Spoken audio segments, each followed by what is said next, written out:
को कर्तव्य हो नि त। त्यसकारणले मन्त्रीज्यूलाई ब्रिफिङ गर्दा माननीय मन्त्रीज्यू लगायत मन्त्रालयमा ब्रिफिङ गर्दा हामीले के भनिरहेका छौँ भने जहाँ जहाँ उहाँहरूलाई मिल्छ हामीले उहाँहरूलाई हाम्रा रोस्टरमा रहेका हाम्रा प्यारा भाइ बहिनीलाई हामीले अवसर दिनुपर्छ भनेर हामीले ब्रिफिङ गरिरहेका छौँ।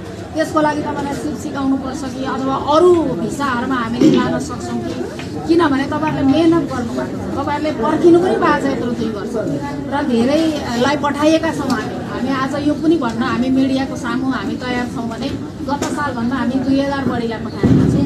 इनाइन भिसामा पठाउनमा कुनै कमी भएको छैन। कोरियाले नेपाली भाइ बहिनीलाई लैजानलाई कुनै कमी गरेको छैन। बल्कि यो हो कि हामी धेरैजना जान चाहन्छौँ। किन चाहन्छौँ भने हामीसँग रोजगारीको विकल्प छैन, त्यस कारणले जान चाहन्छौँ। अर्को हामीले मेहनत गरेका छौँ, हामी रोस्टरमा बसेका छौँ र त्यसकारण तपाईँहरू जान चाहनुहुन्छ। तपाईँहरूको जुन मागलाई पनि हामीले अन्यथा लिन मिल्दैन र हामी यसका लागि डिपिएस अफिस हमेसा तयार छ।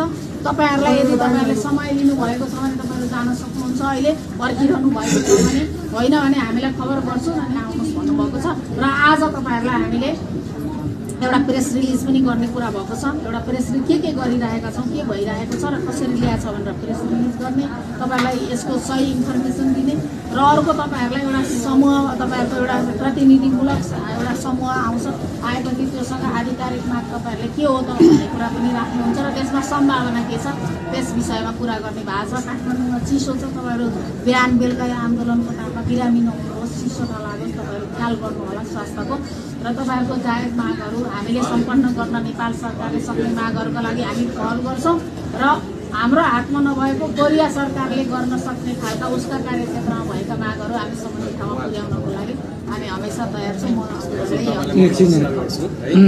हो यस्तो यो आन्दोलन नहोस् भन्ने